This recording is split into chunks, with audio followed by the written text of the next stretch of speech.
Yeah, sure. Yeah. Thank you everyone for joining. This is a very exciting day for those of us that have been working on this.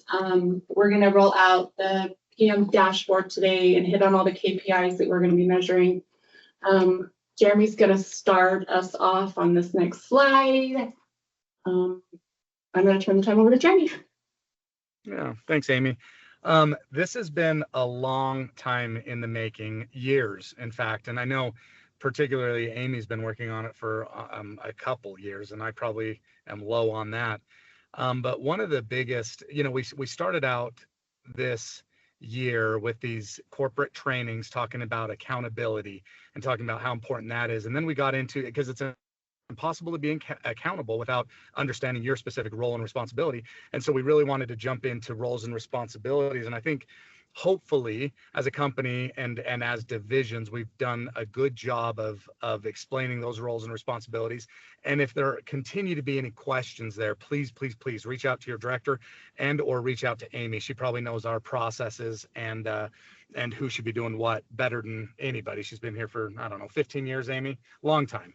Either way, not as long as Mark. Nice job, Mark.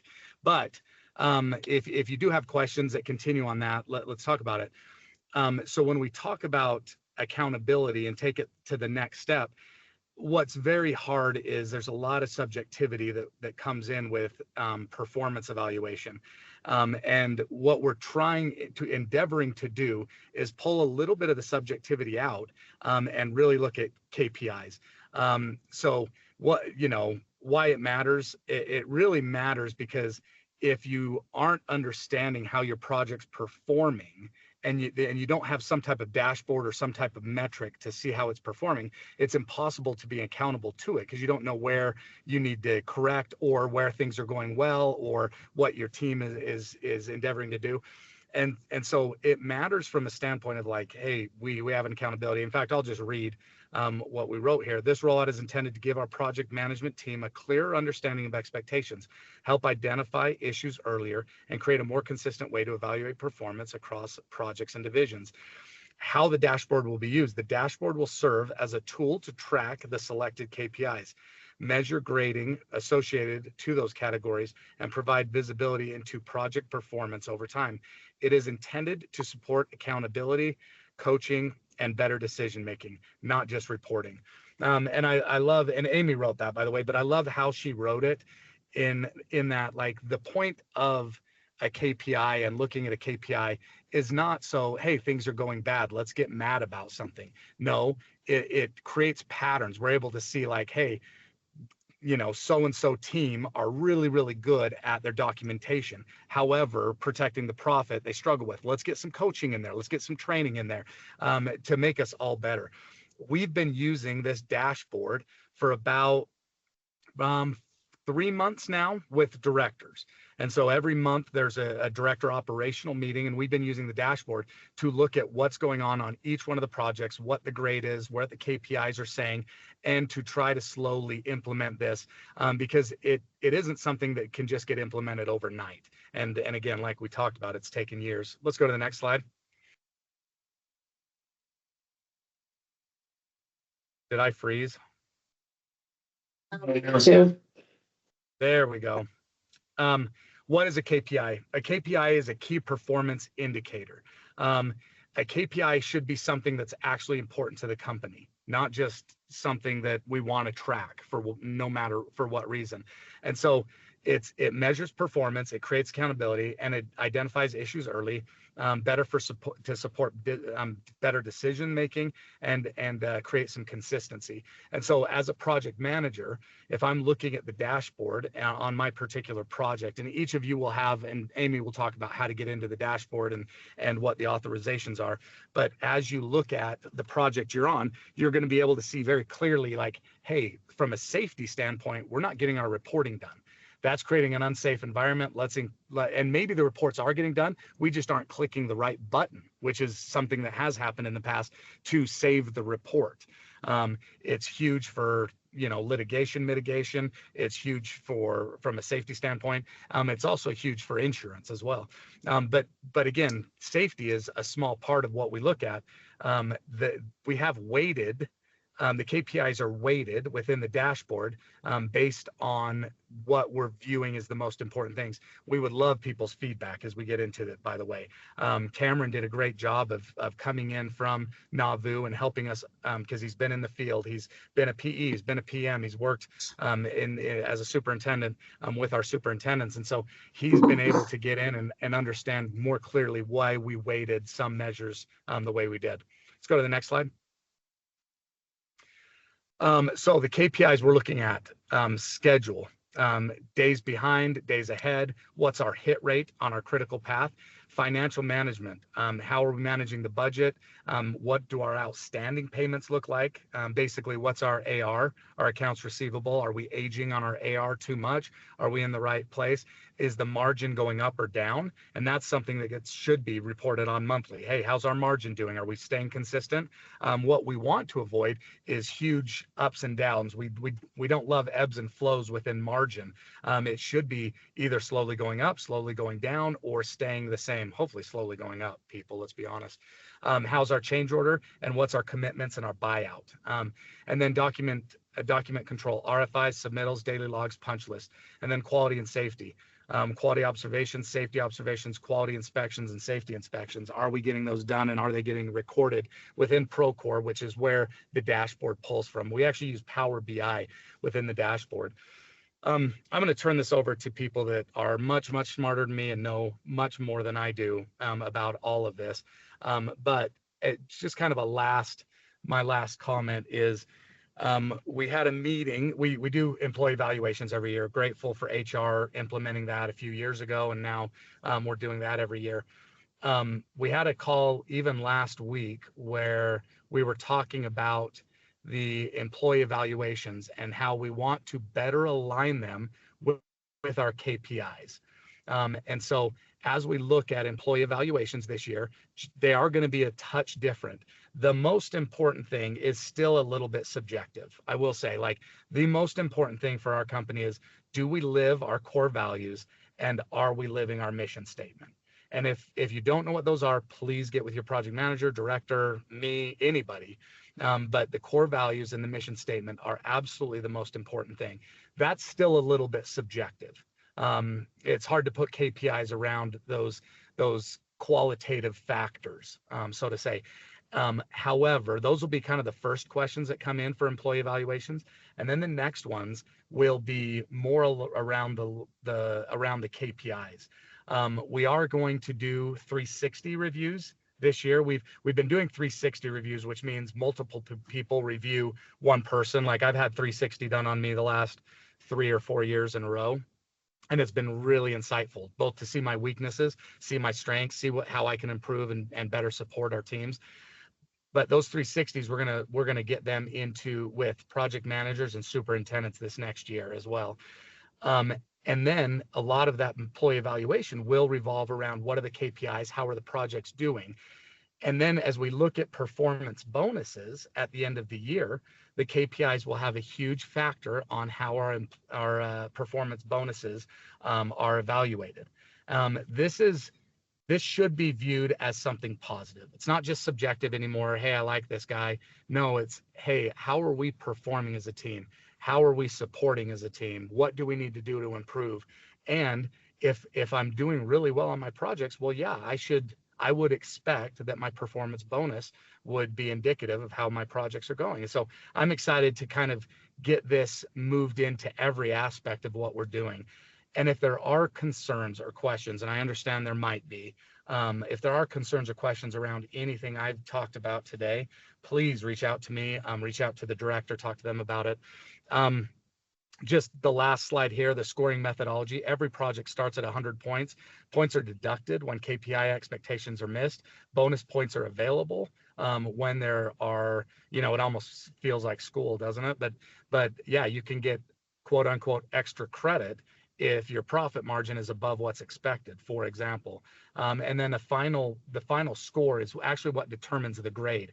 And we're going to go into detail on this, but you'll be able to say, hey, this project sits at an A, this project sits at a B. We have projects that sit from F up to A right now. What we want to see is, through actually reviewing the KPIs, the directors reviewing KPIs every month, all of us reviewing KPIs. What we're hoping is that progress will slowly increase. And I'll give an example of this. We were hitting on our critical path, we were hitting below 40% in October of 2025. We started tracking scheduling very, very closely. I'm grateful to Bryce and Brad and Cameron and Kelton and the entire team. And I apologize if I forgot anybody, but the entire scheduling team has done a great job of trying to support our teams. I know there's hiccups, I know there's problems, but generally speaking, they've done a great job of supporting our project teams. What we've seen from just starting to track scheduling and a lot closer is we've gone from 40% hit rates up to closer to 60-70% hit rates and schedule compliance since we've been tracking it. And so the hope is that these KPIs aren't heavy. I'm just going to use that word. The hope is that they aren't heavy for anybody at all, but that they help us and you also understand accountability more clearly and improve our projects and where we're going. So Amy, did I do a good job? Yep. Awesome. Thank you so much. I appreciate that. No, appreciate all you guys. I just want to, and hopefully it doesn't sound disingenuous, but I do really appreciate everybody who takes the time to take their job serious and look to the accountability and the KPIs, and especially grateful to Amy and her team and her leadership for getting this all put together in a very succinct and good way. And again, we're going to improve on it as well. So if there are issues, let's talk about them. So I will mute and turn it over. Absolutely. Thank you, Jeremy. I also want to thank, I've got Brad, Mark, and Todd all joining today to help roll this out. And I just want to say thank you to you guys. I know how busy you guys are. So I appreciate you finding the time to do this. Okay, accessing the dashboard. Right now, at this time, access is limited to project managers and division coordinators. So project engineers, you won't be able to have it, but you'll be able to meet with your project managers to go through it. A Power BI license is required to access the dashboard. Right now, all of the PMs do have one. So if you guys want to do this while we're talking, you can log into Procore. From the Procore home screen, if you go over to the top right-hand corner, you can select an app. The drop down to select an app. And from there, you can see the Westland project board. You click into that, that prompt will pop up that says to sign into either this report. You sign in to Power BI there, and then you should be able to see the dashboard. If you have a project selected, it'll just... Yes, you want to, when you're in Procore, you want to be in your home screen. You don't want to be in a project, or then you'll only get the data for that specific project.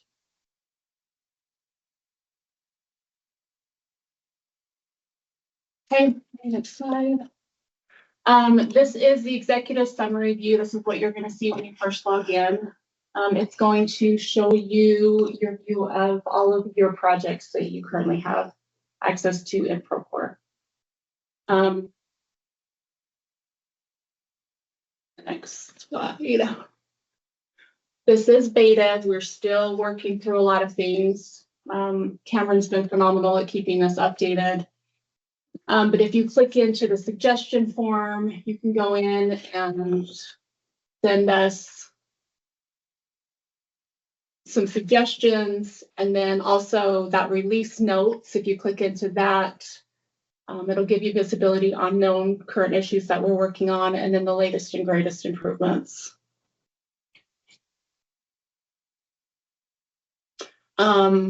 Just high level from the executive summary, each of the project stage, the division, the manager, the PE, and the project all have drop-down capability for searching. If you've got multiple PEs, you could go in and just select the one if you wanted to see how his projects were going, as an example. And then from here, just some descriptions on the columns. The KPI column is the grade. The number, project name. The contract value is going to be your current contract amount. So that includes any change orders that have hit the job. pending PCCOs or pending in Procore, that does not include PCOs. Total payments received, remaining value, the percent invoiced and the percent schedule complete. I think this is great information. We hear all the time that we don't want to be a bank. We want to try and bill ahead. So look at that as a goal to have that percentage invoiced higher than your schedule. Right? Yep. Mark? Yeah, and one thing to keep in mind on this is evaluating the whole project team. This is evaluating an owner's response to stuff. This is evaluating a architect's response to stuff. So there are some components in here that will be out of your control, frankly. And we'll talk a little bit more about that when we go through RFIs and all that. But just keep in mind, guys, we're not looking to cook the books to make our letter grade on the project look good. We want this to truly reflect the project as a whole. Yes. And to help those conversations when you meet with your directors, monthly, this triggers those conversations. I've got this outstanding invoice. I need some help. Could you reach out to the owner? Or it just helps get you guys the support that you need. Yeah. Yes, I'm right. No, I just piggyback on what you said, Mark. It really is. It's not to put anybody on the hot seat. What this is we're trying to identify risk early. Yes. And it's actionable insight because we know everybody on our teams is gonna, if they can see it, they're gonna go after it. They're gonna fix it. Yeah. Yeah, and then let's see, ARs, your AR balance, what we billed but not received. Last payment, date of the last payment received by the owner, and then it's just the photo. If the photos have been updated to the designated folder in Procore. To drill into your actual project summary, you need to select a project from that list, and then over to the right-hand corner, select View Project Summary. And then this is the project dashboard.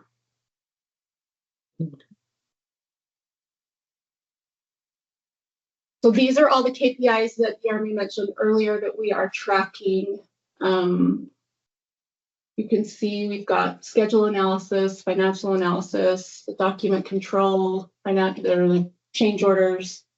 If you hover over your grade, it will break out how it is scoring and how it's calculating to get that B-. So you can see on this one, it's got 22.6 deductions, RFIs, submittals, safety observations, quality observations, safety inspections, the daily log, hit rate, change order, and buyout. That's all deducting a couple of points. So from there, I'm going to go ahead. Is that next slide? Next one's Brad. Schedule. Okay, I'm going to turn the time over to Brad. Brad's going to drill into the schedule aspect of this. Please let us know if you guys have any questions. The chat is open. So I started just with this, and then Okay, thank in you. later slides, it'll be those. Because this is the one where the score is shown. Thank you. Okay, so what we're really trying to do on the schedule, and I don't want to say too much because we do have an hour and a half training in August just on scheduling and how to react to some of this information. So this really is just going to be identifying what the different widgets are saying, where it's pulling from, and we'll save the deep dive on all of these for later. So you can see on this one, upper left-hand corner, you've got your substantial completion date. That is your contract substantial completion date that we are beholden to in the contract. And then on the left-hand side, this is really how, as we put the impacts and the schedule and the progress and everything into the schedule, that shows where we're tracking at this moment. So you can see it's 19 contractual days early. That's a plus three points, which is great. And then down below, you're seeing that you've got a 59% monthly average hit rate, which is different than that. So even sometimes when we have a moment where we're going, oh man, we've got substantial completion on 10/19. We're 19 days ahead of that, but you can see a trend now towards the end during finishes during June and July where that average hit rate is sinking. So it's a different way to look at it. Not everything's rosy. Just looking at the top one. So let's go to the next one. Just to show on Procore, this is where it's pulling from. That's your substantial completion date. So that's going to be your original contract date plus any extensions of time that you've executed by change order. Go to the next one.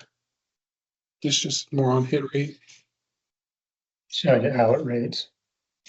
Oh, yeah. Okay. Yeah. So yeah, the hit rate threshold, 80% below 80%, you're going to lose a point. 10%, you're going to lose a maximum of 5 points. And then on your hit rate, you can see again that started on time plus finished on time divided by the total activities current hit rate is going to be 59%.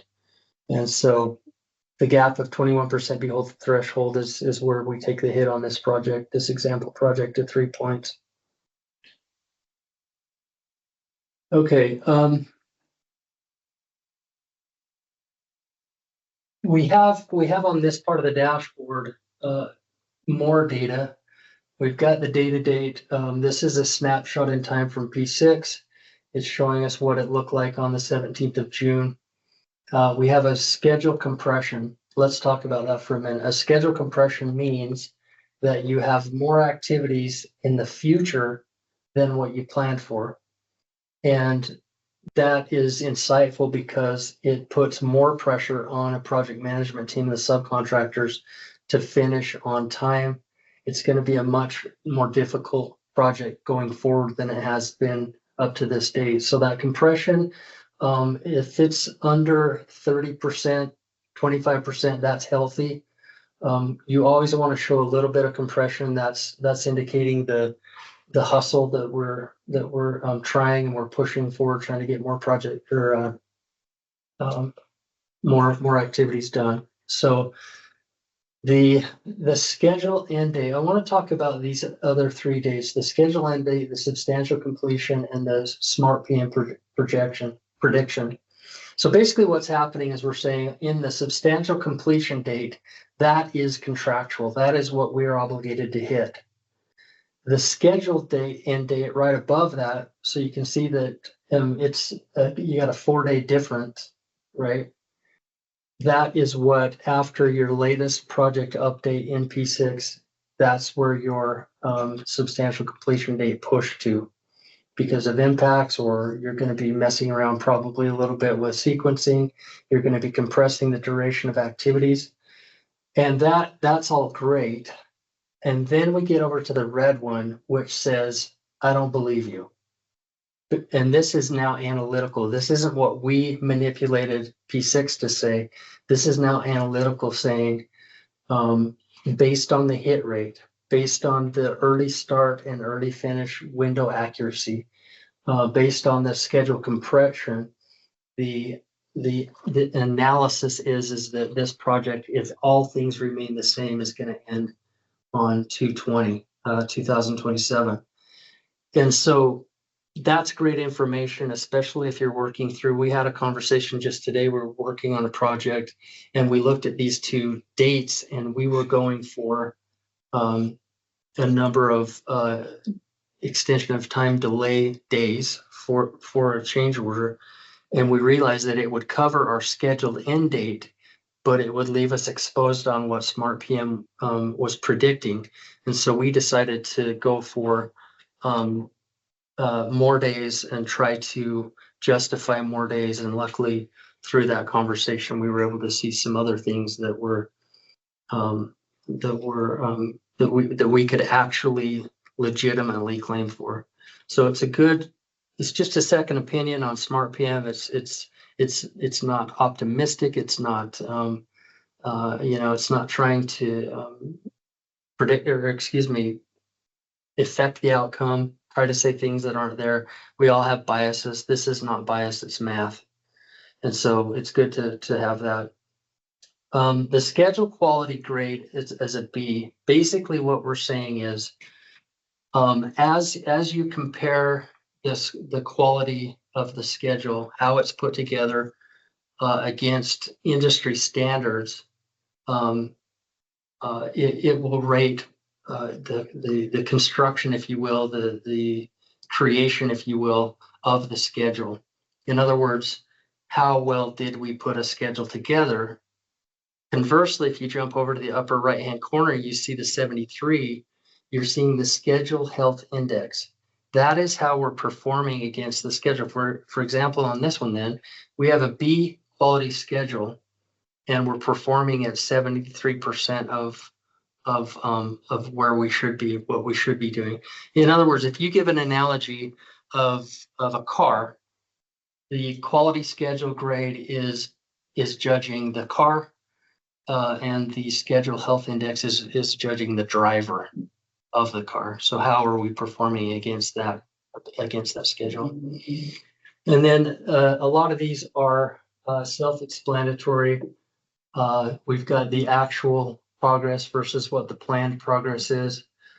And as we get into the training in August, we'll talk about best practices on when we see data that we don't like, what do we do about it, and where can we go and how can our tools help us. We can actually deep dive into Procore, or excuse me, into Smart PM, which is talking to Procore, and we can go into really detailed analysis, like, of all the activities that should have started today, how many actually started, the ones that should have finished today, how many actually did, how are we looking? And that will actually be on this dashboard. We're working on that right now. Cam's working on it right now. We will have a start rate coming soon and a finish rate coming soon. And I think we'll have that within the next several weeks. So we can see that as well. Question associated with that. The compression rate, of course, one is really bad. That means you're behind schedule and you're smashing things together to get done on time. But what I've experienced is when we've been compressing a schedule because we're early and we're finishing early, and that's created a health rate that's got me excited on the project because it looks like my schedule's way off. Your hit rates are off. Well, because we're smashing, doing really well. So in August, that would be something that we probably ought to review and see if there's a way to reflect that. An early finish, because what it's showing right now is it's showing that you're missing your hit rate because you finished early. Yeah, So that's something we probably ought to discuss. that's something when this was first rolling out, we got our first look at it. I asked to have my job viewed, and from there I was like, okay. And so I've sat down with Cameron and talked a little bit. Yeah, let's talk about that. Yeah. The intent of the compression rate is obviously to show us how many more activities we have to complete than what we planned. Yeah. Of course. Okay, so Yeah. let's go into that. So, why all this matters, the schedule's not a tool. It really is an early warning system and a way to have actionable insight. So just understanding what the dashboard is telling us and recognizing risk before it becomes delay, and then really being able to dive down into Smart PM and manage it, not simply report what's going wrong, but actually manage it, manage the outcome and change the outcome. So this is leadership. This is a tool towards leadership to keep us on track. And it's really great to have that visibility. So do we have time? Yeah. Bryce, are you on with us? I am, yeah. Would you maybe just give us this is a short little 2-minute video that kind of explains some of the way Smart PM looks at things. Maybe you could give that an introduction and then we'll go ahead and watch it. And I think we'll finish out with that. Okay, let's roll back to that first, the previous slide. That'll help me kind of launch into this. So a lot of people, we get some concerns, we have a decent quality grade. We think things are going well on site. Why is my health low?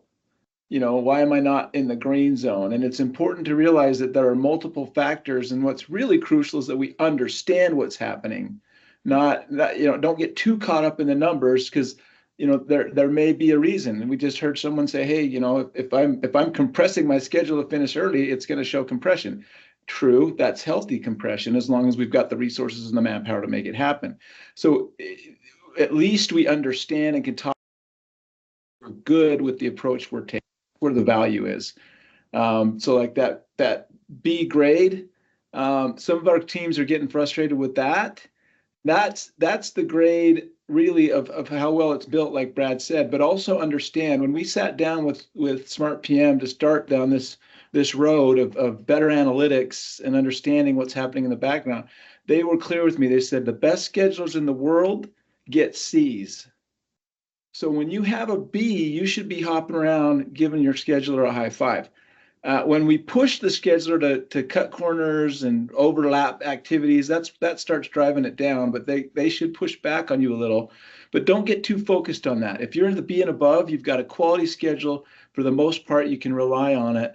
And so all these things work together to give us a good read on where we are health-wise. And then we've got to talk to each other. Okay, what does that mean on the ground to move forward? And that's where this video will help you understand what's calculating your health rating, what goes into that, and whether you need to be really concerned or whether, you know, an okay health rating works for your project. So with that, go ahead there, Cameron.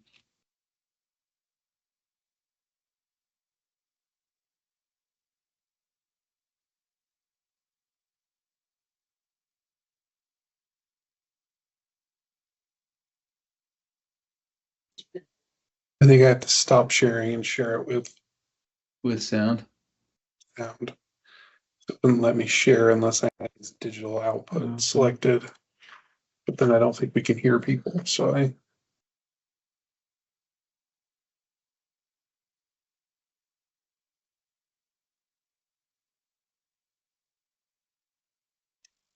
hopefully they can hear it.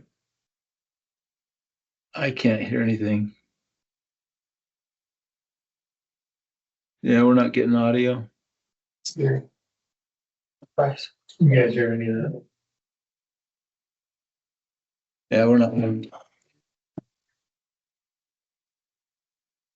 We're not hearing it, Cameron.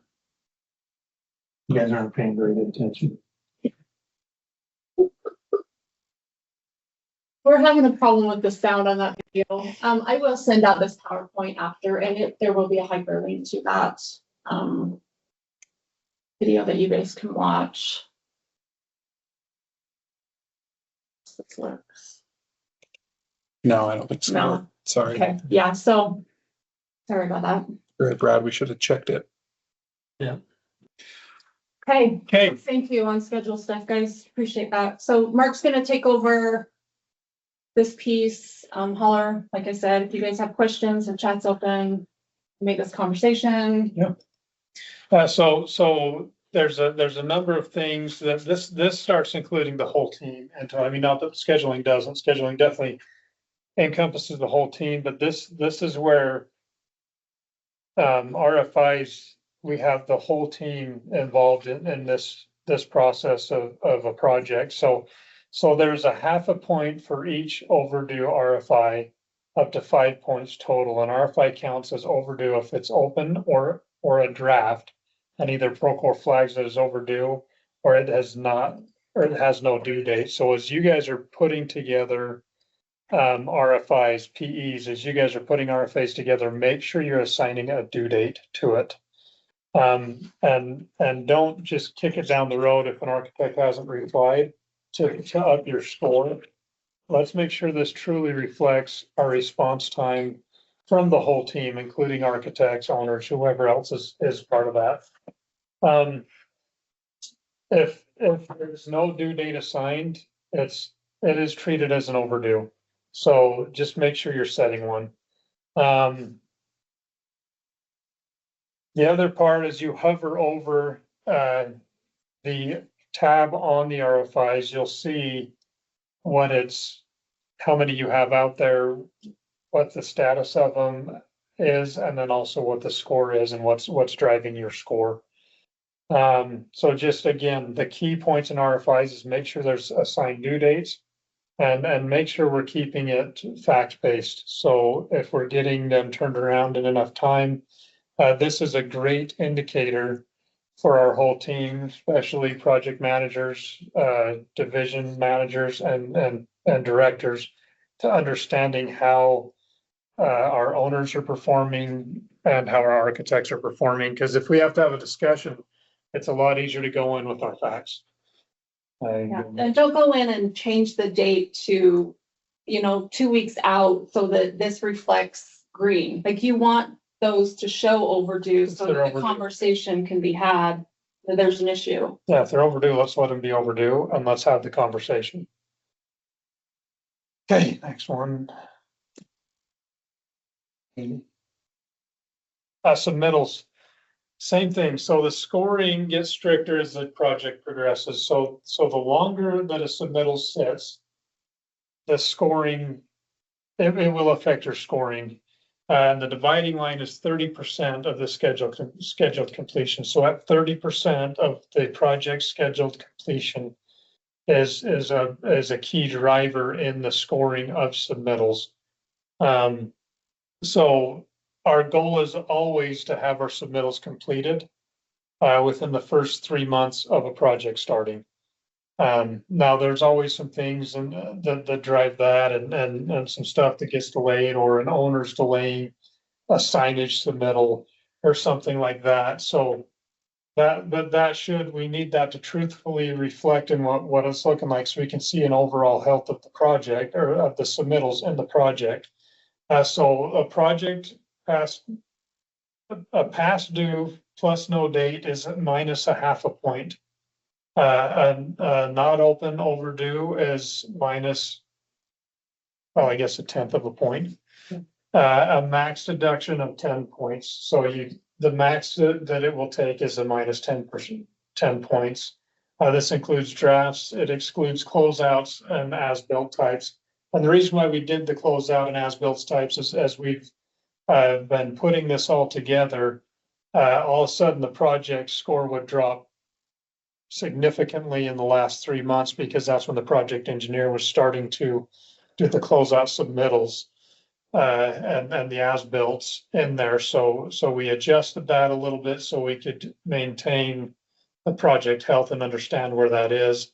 But it's also helping us track where those closeout submittals are at and understanding where that is and understanding if a project engineer needs some help.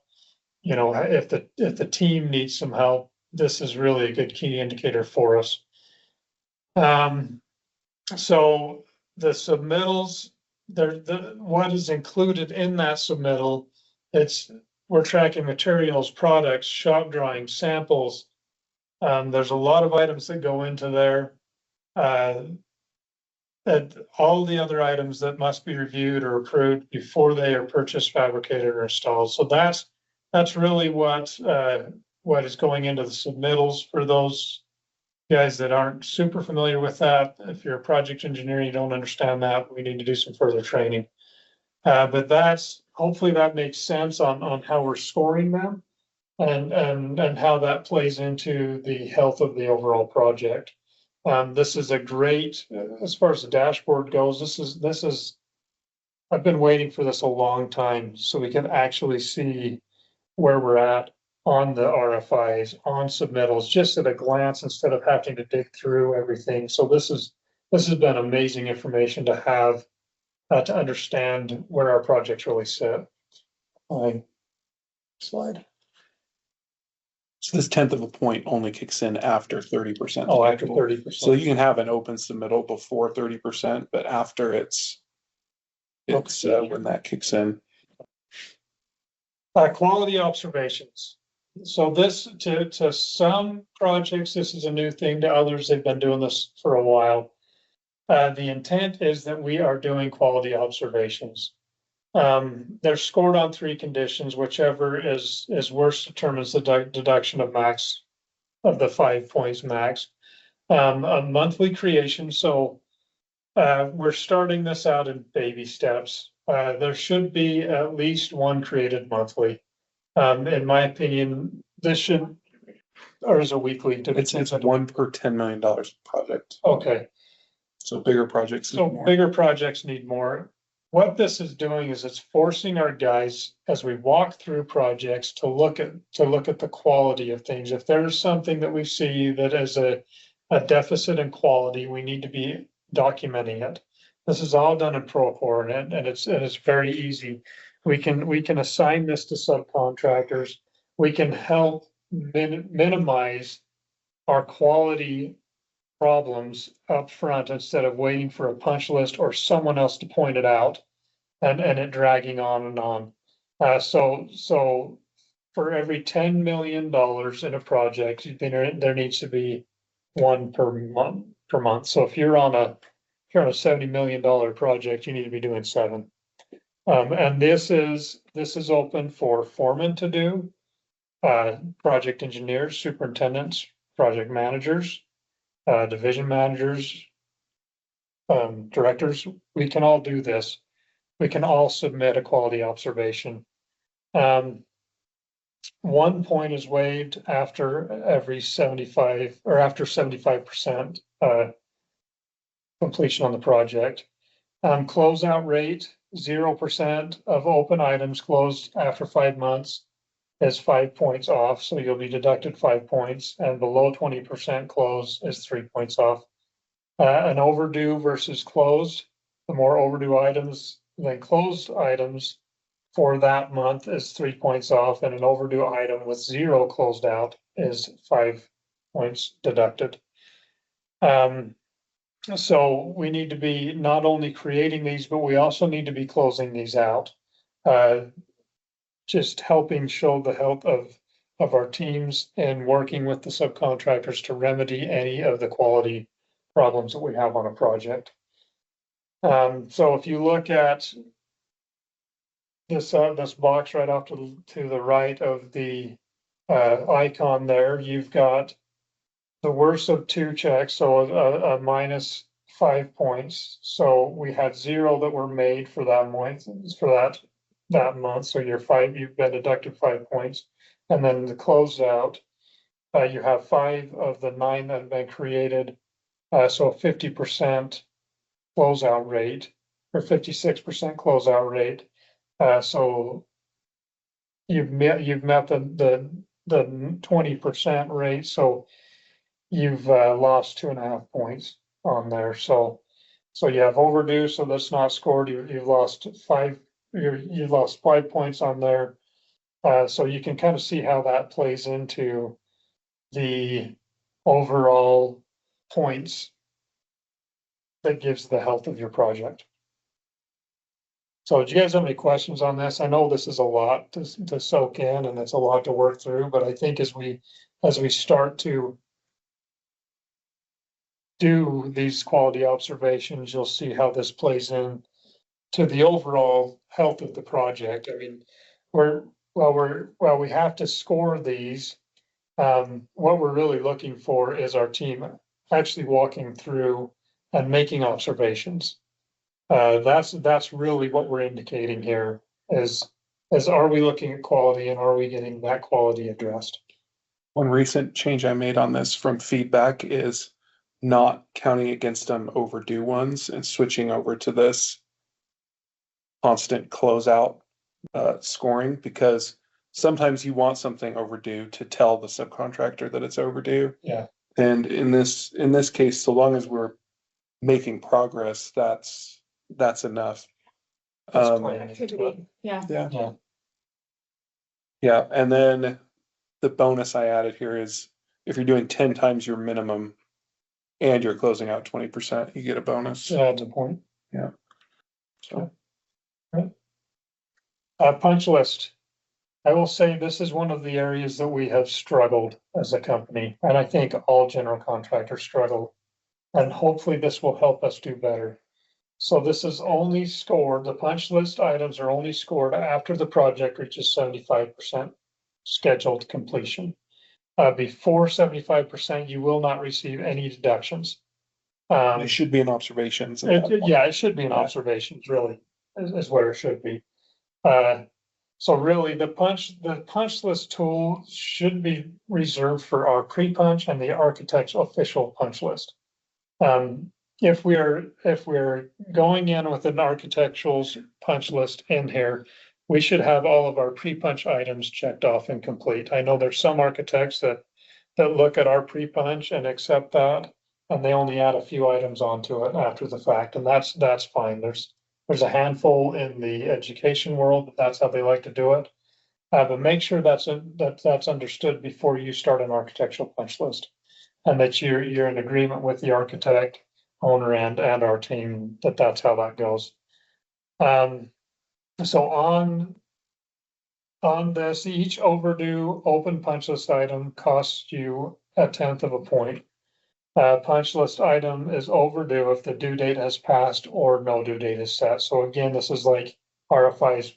We have to set a due date to these so it can reflect accurately in our dashboard. So on here, you see that we have 57 items total in the punch list and 45 are not complete. So you can see how of those 45 overdue, you're losing 1/10 of a point, so you're deemed 4.5 points on this particular project because of that. So really, this is a great tool for us as long as we're using it correctly. So if we're putting items in there and we're really back punching like we should be taking pictures of the completed item and uploading it into here and closing out those punch list items. A lot of times what we'll have is a superintendent or a project engineer not completing the back punch, and that will not close out these items. Some architects want to complete that back punch as well. Let's just make sure that we're getting these closed out and tracking that, and make sure we're documenting this. We have a number of projects that we've closed out, and the owner's coming back and saying, well, that item was never complete. And we did not get a picture of it completed. I have physically seen the item completed on the punch list, and then there was damage or something done after the fact that looked similar to that punch list item, and we're still being held for a warranty now that they're calling original punch list. So these items play into final completion of the project.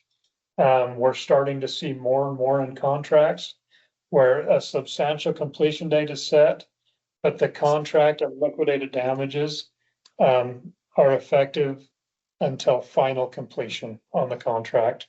The fast track elementary we completed, the contract was written specifically to final completion. So our team has worked feverishly to make sure that we have met all those obligations, and we've had a huge success rate. Especially using the punch list tool in there. And it's been great for me to be able to track, for our division managers, our project managers to track and understand how everything's progressing on the punch list. All right, daily logs. This is where we've had some learning curves, I will say. For example, on Lake Ridge Junior High, we actually got an early start on that project. We started over spring break and got a whole bunch of work knocked out.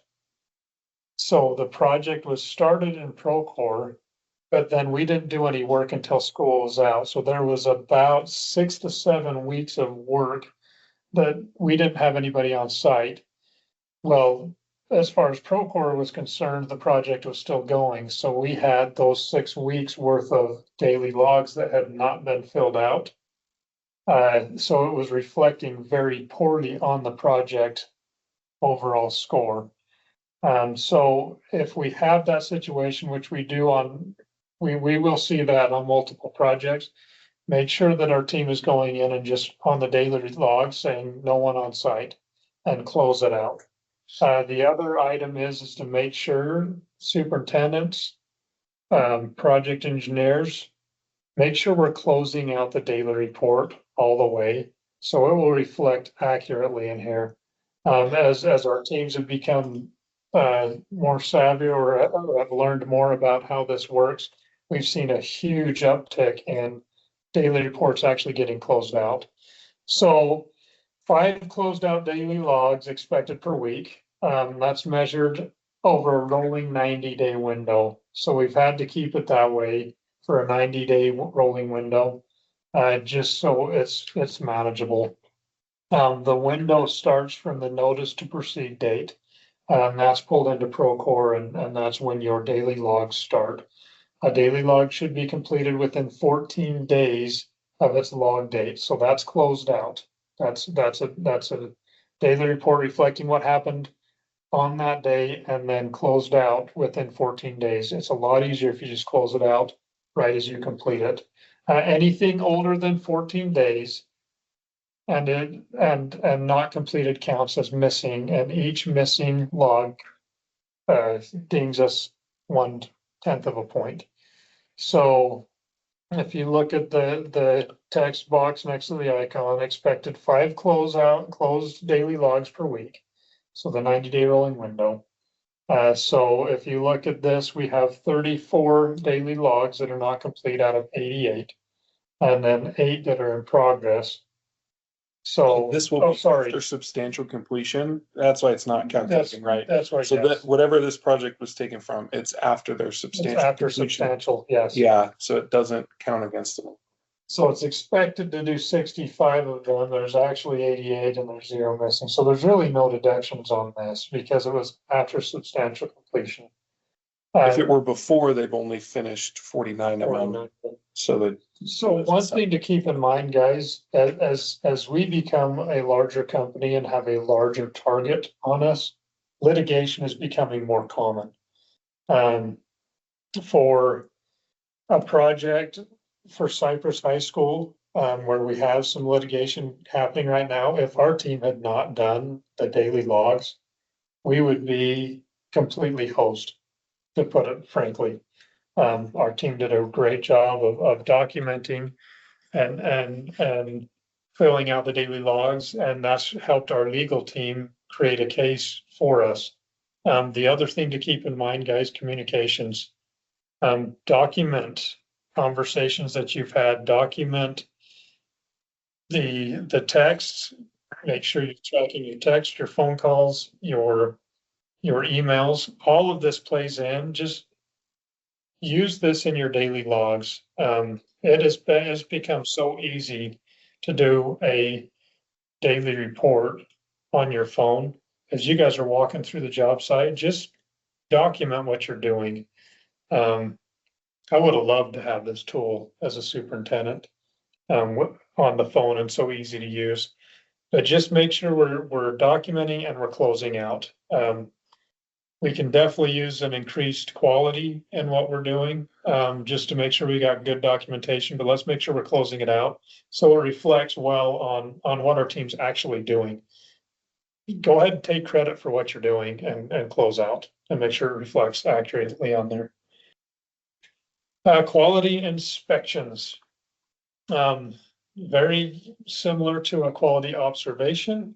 This is just more of a formal inspection report. This is where we can list out multiple things in our quality inspections.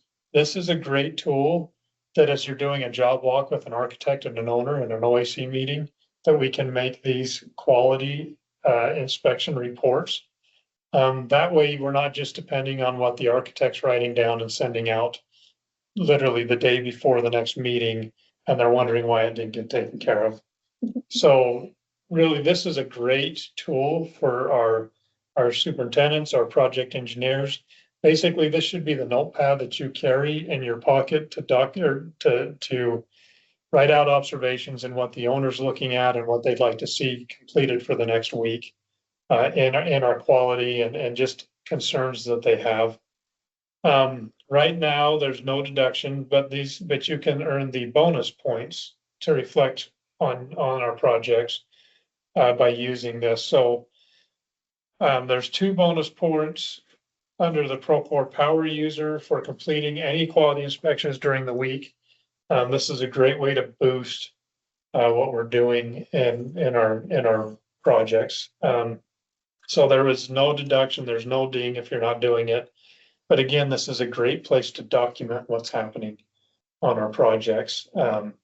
And I would anticipate in the future, this will weigh on your points as we start using this a lot more. But we're using this as a bonus point to start introducing it onto our projects and start using this as a tool to help us increase our quality.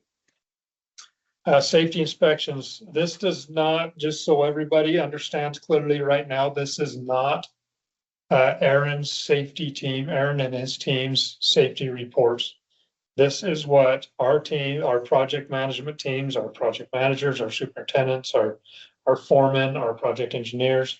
This is the safety items that you are handling each week. This is the safety inspections. This is your toolbox talks. This is what you are doing as a team for your safety inspections and what you guys are doing. So we need to be doing one of these weekly. I would probably lean very heavily on our foreman to do this, where they are out on the site a lot and they have a good understanding of things. If they see a guy in a scissor lift that's not harnessed in, snap a picture, treat that as a safety inspection. There is an expectation of one per week. The current week gets one leeway since it's still in progress, and each missing inspection costs 1 point. So really, we're trying to help create or help further advance our safety culture in the company using these inspections, but for our teams. Aaron's team will soon have a weigh in on our team score and our reaction times and how we're getting things taken care of, but we're still working through that part in the dashboard. Shane, do you have a question or are you just A giving me cards a will high probably five? be a part of this at some point. but Yeah, it's- A cards are not, but they will be. Yeah, So filling have out A card. comment. Yeah. You know, if the guys on site want help, want to know what we're looking for, want to know how our processes are on Procore, have them get with us, and we're more than happy to help them out too. If help them be successful with this also. Yeah, Love that. love it. Love it. Okay, change event status. So this really weighs heavily onto our project managers. But really, I think our superintendents need to understand the change events as well. They need to have input on this, so we make sure we're not missing stuff. So this section currently is not scored. This is a great key indicator for our executive team and our director team to understand the health of our teams. Really, this is a good key indicator on our project managers and really, I look at this and whether we have them overwhelmed with work or not. This is a great indicator for me on how well or what the health and workload of our project managers are. So it's currently not scored. It is included to provide visibility for our management team. And really just to understand how many change orders are being pushed through by an owner, so we can understand better if we need to dedicate more manpower to the project or to future projects with that owner or architect. You can hover over that section and it'll break down the details of what the change event status is, how many change events there are and where they're at. And then PCCO and CCO status. So the PCCO is to the client and the CCOs are to the subs. I know a lot of times a superintendent, while he's not dealing directly with the financial part, he is dealing with the schedule part of assigned change order to subs. This is to help us understand how quickly stuff is being turned around. So those what we're tracking is as how many have been open more than 30 days without reaching final status. Each past due change order costs a 0.5 point to the project. change events are not scored, they're too early, if they're open too early into the process. Yeah. Process. This is, Inaccurate. That's It's a little Needs to be inaccurate. updated, right? Yes. yeah, So really what we're looking for here is how our change order status impacts the project as a whole, because this can impact a sub's performance, which impacts our schedule, which also impacts financially. If we're not getting these turned around fast enough, a lot of owners and architects get amnesia in a hurry, and it directly affects our bottom line. So we need to, this is really a tool to help us understand how quickly things are being processed. And again, is a project manager overwhelmed in what he's doing? And can we have a project engineer help with that process? Do we have an owner that's stubborn? This is a great key indicator for our management teams. Project buyout. This one is a great indicator for where the status of our subcontracts being issued is. So this measures subcontract buyout progress by reviewing all sub cost types in the project budget. This calculates the percentage of subcontractor budget that has not been committed and shows how many subcontracts have been executed. It provides visibility into remaining subcontractor exposure and helps identify areas where buyout still needs to be completed. So this is a great indicator on how quickly we're getting stuff turned around. It also indicates on what subcontractors we're having a lot of back and forth with in the subcontract, getting the subcontract signed and complete.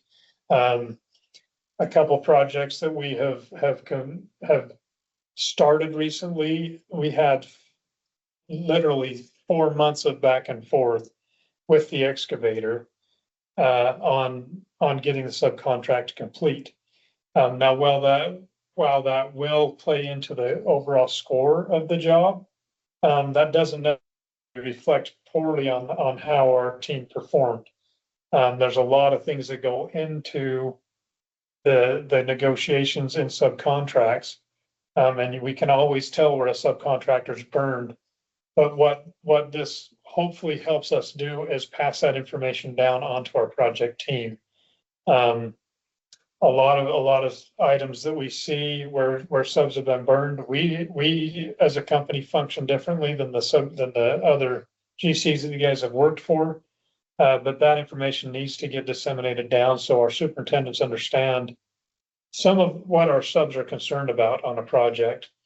So we're not walking into the same problems or delays or issues that way. But this is a great indicator at the beginning of a project on how quickly our subcontractors are getting under contract so we can push the work forward. As you guys are discussing the dashboard and your weekly coordination meetings, this is something that needs to be watched by the whole team, because superintendents, if you anticipate getting a sub onto a job quickly and we have not got it under contract and completed, this is your time to speak up and say that. Project buyout, similar to what we just discussed. It's not scored, but this is a good key indicator on how much financially is under contract. yeah, this is just if some of the projects at you've got a whole nother buyout section Yeah. at the end. Really, this plays into the global division, where they know overall what the budget of the project is, but how much of that buyout is complete. This is just to help keep scoring fair. Yeah. And then this is our incident trend. This has been a great indicator for us, really, especially Aaron and his team. While this is not scored, it really shows on what our incidents are doing on our jobs. So you can see right now it's playing on the particular project this is pulled off of is showing February and March, and you're seeing a decrease. So at the beginning of this year, for some reason, we had a huge amount of incidents happen right across the board on a lot of our projects.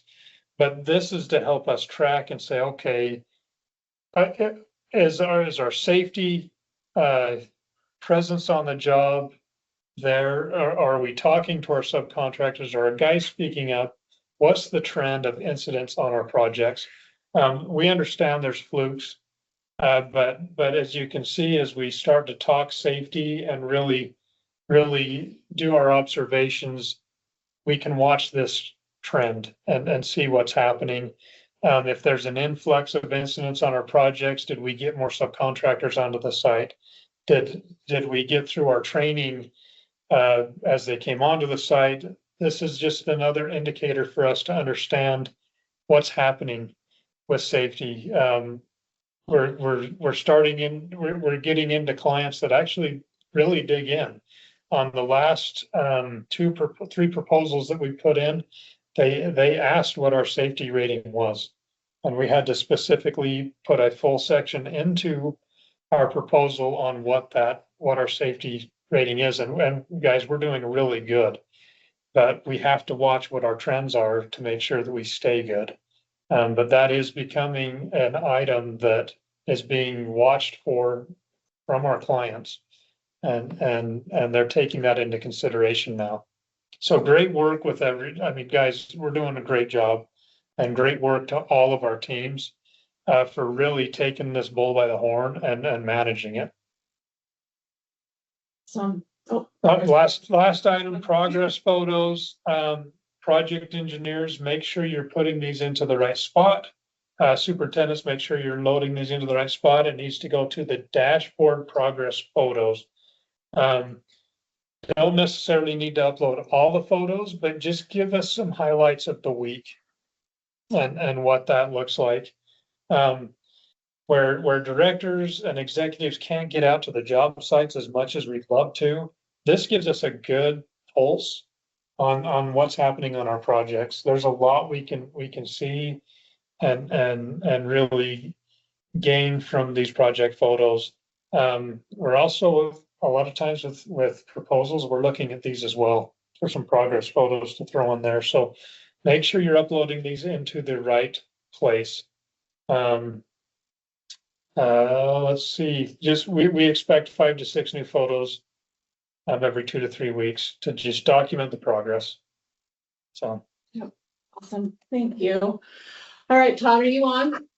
Mark, thank you so much. Yeah. Yep. Do you have a Can you hear me question? all right? Yep, we can hear you. I'm gonna All turn the right, time I'm over to you. up here. Tyler, let's see. Hold on. Tyler, do you have a question? I just have a quick questions on the photos. Are those photos? Yeah. Can photos be? I don't know this. Can photos be saved in multiple albums?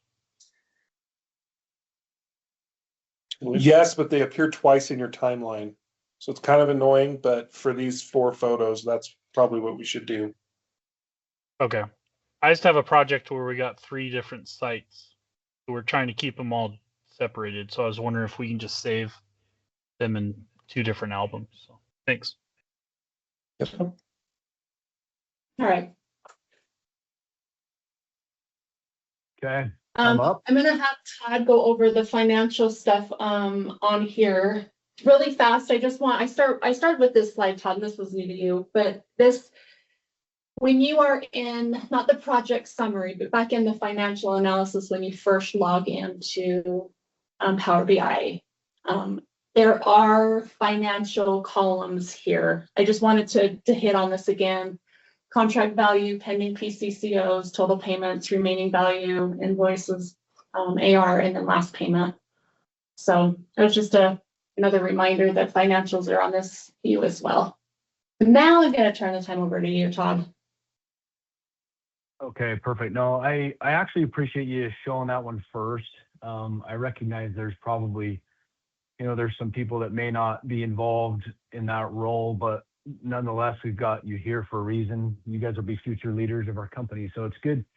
It's good to come in and understand this stuff. I kind of want to start out, you guys. hopefully everybody's not frustrated with the amount of times we said the word points. I think it's wrong for us to do anything in life for points. And I think you all understand what we are really leaning into. But at the end of the day, there's a famous quote. You guys have probably heard it. Without data, you're just another person with an opinion. And we've all been in situations where there's some discussions that are happening, whether it's legal or on the job site or any of that stuff. And when I've been in them, I'm like, well, let's just go right to the facts. Like, let's talk about the facts. And so honestly, and I think this kind of echoes how Jeremy led this out, it's important for everyone to understand it's not about the points. The points is a measuring stick, but this is data. And we have a lot of people that are opinionated, but let's just go to the facts. And so this is kind of black and white. It just allows us really to look at it and to feel the heartbeat and the pulse a lot easier. So hopefully you guys have learned a lot. I'll be honest, Mark took the brunt of this training, which bless his heart was great. He covered a lot of information. This financial piece that I've got will move fairly quick. So hopefully you're looking forward to this. It's not going to take another 30 minutes, but just walking through real fast again. Amy showed that front end slide that is important for you, especially as project managers. I know as a director, I look at the stuff, our executive team too.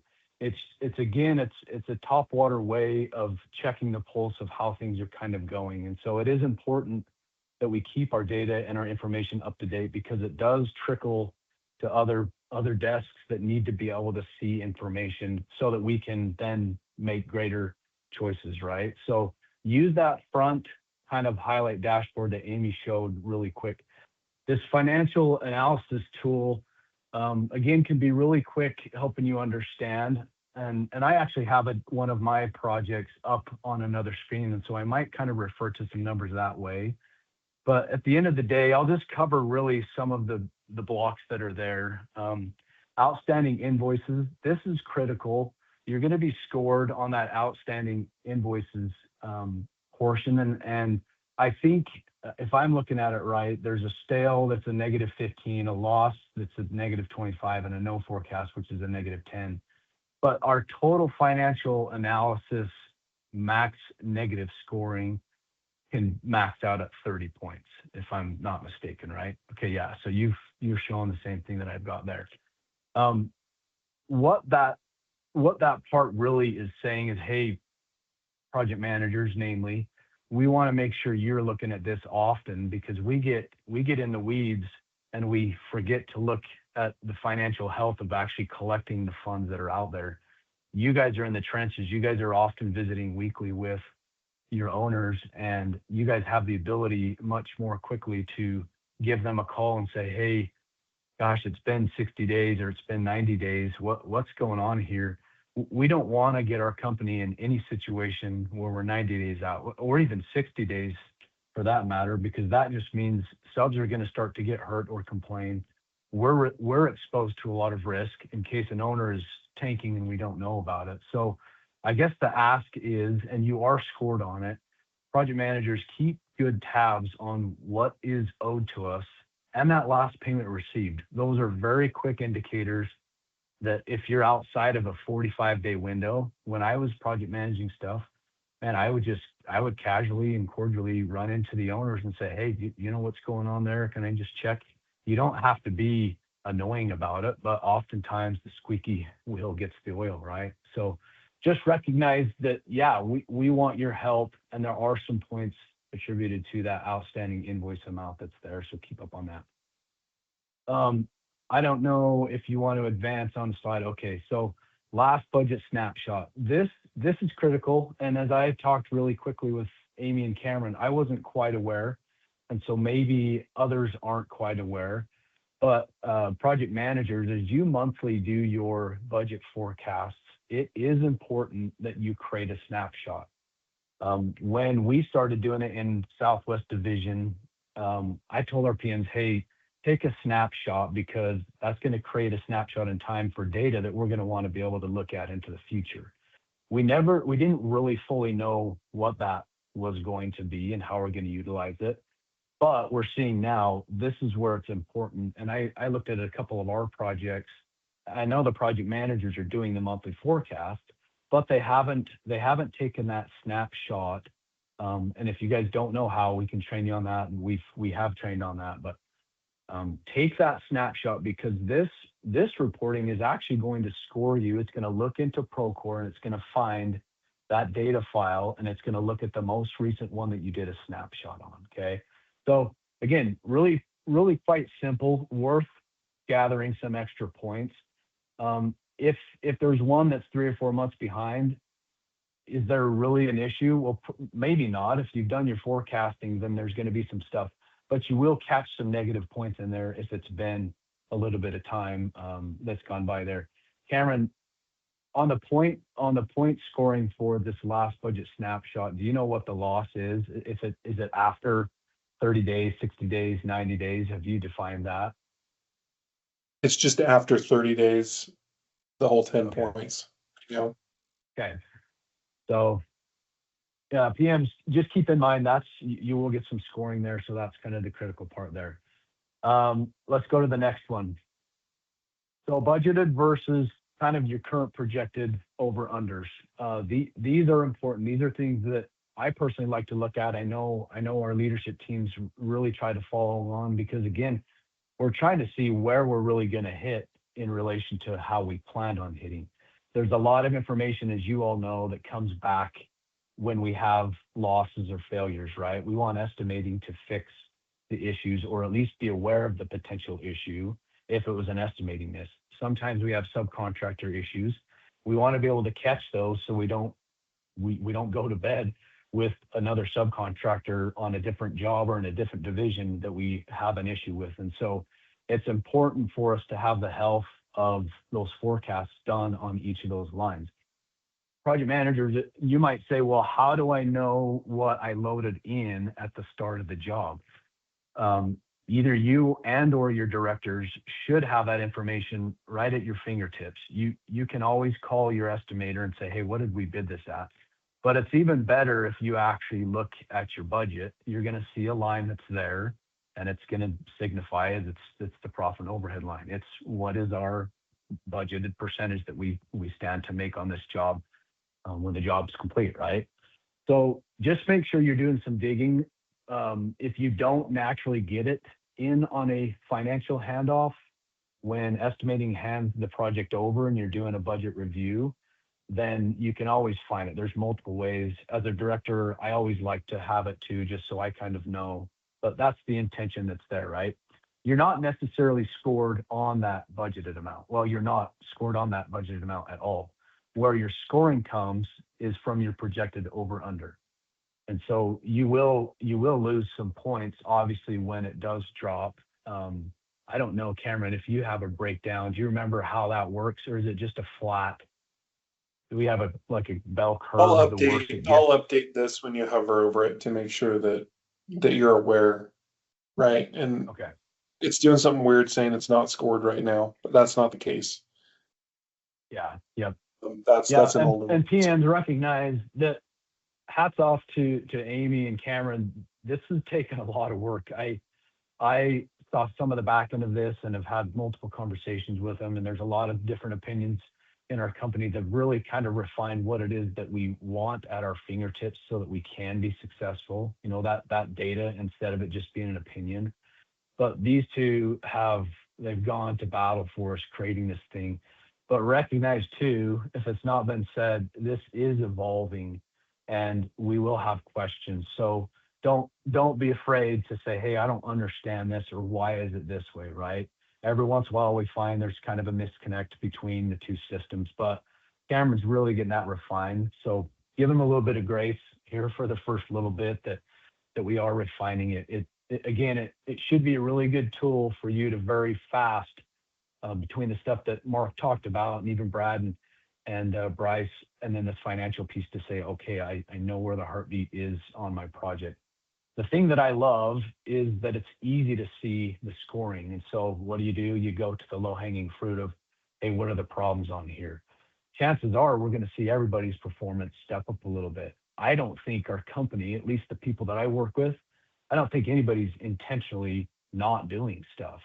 So Hmm. we'll find more often than not, some of the scoring drops that are there is just because maybe somebody didn't put something in the right place, or a piece of information wasn't done all the way through, or things like that. So, but this, nonetheless, again, it's a good way for you to measure, and it's that data to say, well, okay, I no longer have just an opinion, because if you talk to anyone in the construction industry, their opinion's always going to be the greatest thing, right? So again, we just want to draw it right back to the facts that are. Um, Probably the only other piece that I think we're working on, and you guys are welcome to ask questions. Amy, Cameron, let me know if there's other things you want me to cover. We are going to try to make sure the financial analysis section there is charted out. I think it's going to be a great tool, at least from my perspective. And I think the project managers too, to be able to chart it, much like you see your schedule, and see like, okay, over the course of this 9 or 18 or 30-month project, what have I been doing? And specifically to the financial piece, what has this thing been doing? We want to see the flatline rolls, but we also want to make sure those are steadily increasing, right? As we get closer to the end of the job, hopefully our projections have always been good, and we see that, okay, yes, I assumed as a PM, worst case scenario, I accommodated for some contingencies. Oh, great, we didn't end up using them. That'll be a huge scoring piece, and it is a big conversational piece when we talk KPIs and bonuses, to be able to see, okay, overall, how does this thing really look? But let's look at the financial side with what they inherited versus how they ended up really making this thing go in all those efforts, and how clean was it, and how did it really chart out? So the chart, we want to avoid those massive dips. We want to avoid those massive increases, because that means, hey, we probably weren't forecasting correctly if there's either of those massive increases or decreases. But watch for that. I think Cameron told me he needs 2 weeks off in Hawaii to be able to build that piece, and then he'd have it. So we're working on that piece. But the only other piece that I wanted to mention, and it's not, I don't know that it's fully on here on our charting, but project managers, be aware, as we've discussed this, doing the projections, it is unique when you inherit a project that is a cost plus project. So we need to be a little more communicative with your director specifically on, hey, how do you want me doing my forecasts? Because in a cost plus situation, in all reality, unless you've fixed certain lines, or there's some Westland scope that we're actually taking care of, the majority of your lines, you're going to assume 100% of those are either going to be spent or given back. So you'd forecast them as spent. But we're going to try to make sure when you inherit those jobs as a PM, you know right out the get-go, where are any profit center lines potentially? Are there any in-house works that will own that line? Are there contingencies that are ours via the contract or shared? And what does that look? Those are the ones you really need to drill in to focus on specifically in order to see that, well, my inherited budget was 3%, but right now I'm forecasting 3.85, right? In some traditional cost plus, that's almost impossible, again, depending on your contract terms.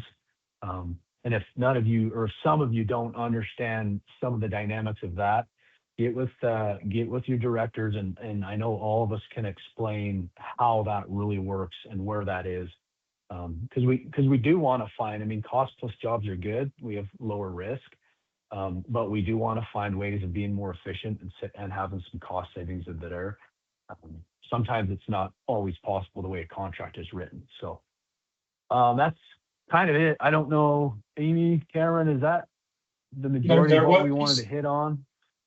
Yeah, PC had a question. PC's got a question on how often does the schedule and accounting software integrate with KPI, and then are executables updated in real time? So Great question. Procore is updated twice a day, once at 8 a.m. and once at 1 p.m. Mountain Time. And then the schedule aspect of it updates, the next 8 a.m. or 1 p.m. after you do your schedule update. or after your schedule has been processed by Smart PM.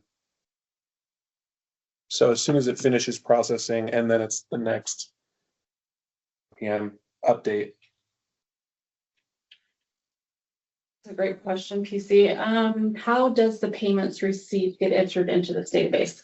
So right now I have accounting going in and just entering it one line. The invoices are being entered in as one line and the payments are being entered as one line in Procore. You'll also get an email from accounting saying that they've been received. Yeah. Did that answer your question, Ben? Any other questions? Kind of. It hey, does, kind I of, did- but Oh, sorry. I was just gonna say, so we're informed when we get payments, but how does it actually go into, it has to be from accounting that enters the database here, right? There's nothing we do or project manager No. should Yeah, do. correct. They take care of it. Samantha or Alicia or somebody on their team's going into Procore and entering the invoice when it's created and then going in and entering the payment when we receive it. And I assume that's a new process on their end. They typically in the past have not done that. Or is that? It's, yeah, within the last little while, it's new or, Depends on your division. and it also does depend on the division. If you guys are seeing that you're not, that information isn't getting entered into Procore, reach out to your division coordinator and we can work on some training and identifying where that's falling through the cracks. Well, thank you.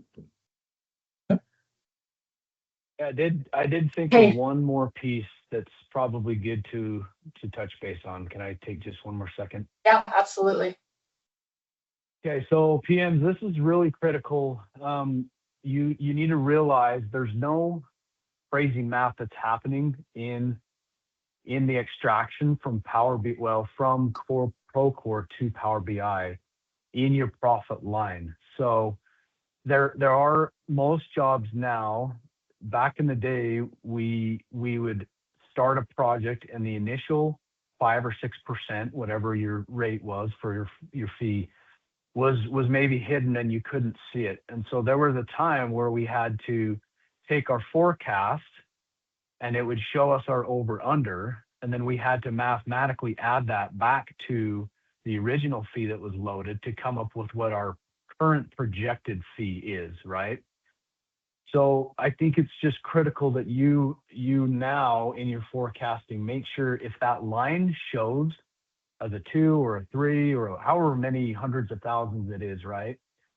Don't forecast it as being spent anymore. Otherwise, what it'll do is it'll give you a negative score. It's going to say, well, you started at 6% and now you're only making 2.5% because you haven't let those dollars fall within your underused side on the budget. So I would just say, and again, some of the jobs early on were loaded in that way. So just be aware that could hurt your score if you're not properly allocating that. The danger of that is if you're a PM that runs off of seeing, hey, how much do I have in my bucket here to solve these problems? Well, that fee is loaded into there. And so you need to remember that part of it in an effort to try to protect it. So just remember, don't say that you're going to spend it because you want to capture it in that over under number that then gets pushed back into Power BI as well. If that doesn't make sense, I'm happy to show anybody on a screen what I'm talking about. Hopefully most of you get what I'm saying though. Yeah, or reach out to your director. They'll help you out as well. Yeah, for sure. Yeah, yep, exactly. Okay, Hey. that's it for me though. Some expectations moving forward. I think we've hit on all of this. PM dashboard is going to be reviewed by leadership. This little guy's on the phone on a call. That was amazing. Project teams are. I love it. I Project haven't teams are heard those expected sounds to before.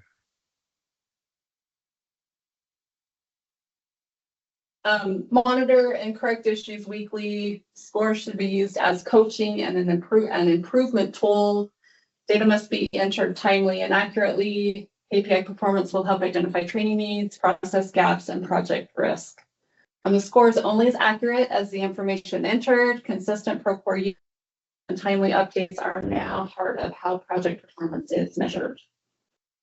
So we're going to end it there. We've got, we don't have a lot of time for questions, but if anybody, next slide, has any additional questions or comments, I threw these 3 questions up here, but if you guys want, we can talk about it now, or you can send emails to either any of us that were here today. Does anybody have any questions? Just that one, Hi, Amy, Miss. maybe just if you could send at least maybe to regional and divisional managers kind of the list of how the metrics are pulled out, just so we can also help the project teams focus on how they're entering the data into Procore to keep it accurate. Yeah, we can get a break out of that. Yep, absolutely. And then I'll go ahead, I'll send out this slideshow as well as the recording this for those that couldn't watch it, and then for reference, for those of you that want to go back and reference some of the things that we hit on today. I think I'll leave it at that. Anything else? No, thanks, Okay. guys. Thanks, everybody, for taking the time. Thank you, thank you. Thanks, everybody. Appreciate it.